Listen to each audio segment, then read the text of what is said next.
राज्यामध्ये पुढील 2 ते 3 दिवस अतिजोरदार पावसाची शक्यता। घाट विभागाला ऑरेंज अलर्ट। राज्यामधील 4ही विभागांमध्ये मेघगर्जना आणि सोसाट्याच्या वाऱ्यासह जोरदार पावसाची शक्यता।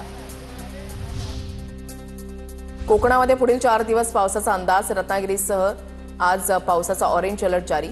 रत्नागिरी जिल्ह्यातील नद्यांची पातळी स्थिर। नैऋत्य मोसमी पावसाचा परतीचा प्रवास राजस्थानमधून सुरू।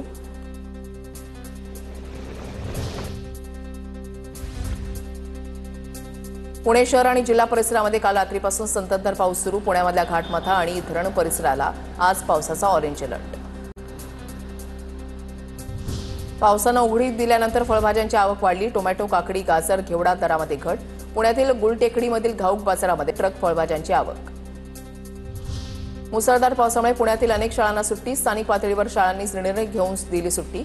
पावसामुळे अनेक ठिकाणी झाडं कोसळली। हडपसर परिसरात बहुतेक शाळांना सुट्टी। पुण्यातील सोलापूर रोड परिसरामधल्या लोणी आणि कदमवस्ती भागामध्ये जोरदार पाऊस। अनेक ठिकाणी पाणी साचलं। पुणे सोलापूर महामार्गावर पाणीच पाणी। अनेक ठिकाणी वाहतूक कोंडी। पुण्याच्या घाटमाथ्यावर जोरदार पावसाची हजेरी। खडकवासला धरणातून विसर्ग वाढणार। नदीकाठच्या नागरिकांना सतर्कतेचा इशारा। पावसाच्या प्रमाणानुसार विसर्ग वाढवला जाण्याची शक्यता। जालना जिल्ह्याला 3 दिवस येलो अलर्ट जारी। जिल्ह्यामध्ये तुरळक ठिकाणी विजेच्या कडकडाटासह पावसाची शक्यता। अनेक ठिकाणी नद्यांना सुद्धा पूर।